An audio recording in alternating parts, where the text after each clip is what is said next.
ትዝ ይላል 24 ሰዓት በሙስሊም የሚል ፕሮግራም እንሰራ ነበር አዎ ወጣት ይያለን እኔ ኮረኩራለሁ አንድ አሪፍ ገጠመኝ የወጣትነት ጉዳይ ግን ሁሉ አንድ አሪፍ ገጠመኝ አለን ታስታውስ ከሆነ ሰው ቤት ነው ፕሮግራሙን እንሰራው ጀዛሁላሁ ኸይር ወንድማችን ቤት ነበርን ሰራንና ስንብት ሰዓት ላይ መብራት ሄደ አይ መብራት ስንብት ላይ ነው ዋልን ማታ ነው ረመዳን ነው በቃ ዋልን ያቺን መሰናበቻ እንትን የግድ ማስገባት ነበረብን እና ኮልፌ አካባቢ እንዳይሆን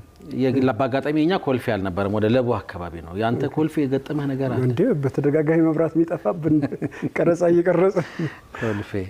ለማን ነው አንተ ሳጠጣ እንደዋራ ኮንፊደንስ ይሰጠኝ ማሚ ነው ኦኬ እንግዲህ መጀመሪያ ቴሌቪዥን ፕሮግራም ማቀው በሚንበር መልቲ ሚዲያ ነው ለአፍሪካ ቲቪ ግብአት እና የመናገር ኮንፊደንሱን ማለት ነው አቅሙ ሌላ ነው ኢንሻአላህ ብዙ ከቶች ነበሩት ከት ይተዋል አሁን በነጻነት እንደዚህ ትልት ፎቶዎች ሁሉ አሉኝ እኔ እንኳን ደህና መጣችሁ እንኳን ደህና እንተዋወቅ አይደለ እኛ ጋር እንዲስንጫወት ያው ቤተሰብነቱ ስላለ ነው ከ5 አመት በፊትም እንደዚሁ ከ5 አመት በኋላም እሳቸው ደግሞ ጭራሽ የፕሮግራም ክፍል ውስጥም ይሰራሉና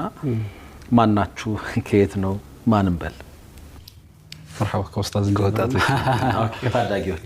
ወጣትነቱ ላይ ስላሉበት ማለት ነው አንተ ይሁንልኝ مرحبا عبد الحكيم ناصر ሙስሊም ተማሪዎች ሊግ ላይ በተለይ ሚዲያና ኢቨንት አካባቢ በዋናነት ከሚያስተባብሩ ወንድሞች መሃል ሚንበር ቲቪ ላይ ደግሞ ቀን ተውልድ ሪሳላ ፖድካስት ከዛ ውጪ ያው በቅርቡ ሰሞን ሀጅ ዙልሂጃ አካባቢ ዜና ሞካክረን ነበር እዛ አካባቢ አለ ማሻአላህ ይሄ ሁሉ እንግዲህ ያስባል አይ ወደፊት ተተኪ ብለን ከምናስባችሁ ስለሆናችሁ በደንብ ራስን አስተዋወቅ በደንብ ይወቁ ኢንሻአላህ ነው እየፈራ አገልድሞ እኮ ነው የመጣው አይ ሻገልድም የከሚስን ስሜት ራሱ ለማምጣት እንዴት እየሞከረ እንደሆነ ያሳያል ማንም በል ኡስታዝ አብዱል መጂድ ጀማል አህመድ በሙስሊም ተማሪዎች ሊግ የቦርድ ጸሐፊ ያው ኤምኤስ ሊግም ረዘም ላለ ጊዜ ዘለግላለ ጊዜ ነው ሚንበርን ሳቅ ጀምሮ ወይም ከዛ ፊት ጀምሮ ያው እዛ እንخدማለን ያው ዘርፈ ብዙ ስራዎች ነው ያሉት የምታቋቸው እነሱ ላይ እንሳተፋለን ያው በኋላ ላይ የሚነሱ ከሆነ እናነሳለን በአንድ ነገር እንጀምር ገጠመኝ ብዙ አለን ወንድም አብዱል መጂድ ጋር አንድ ቪዲዮ ሼር አድርገህን ነበር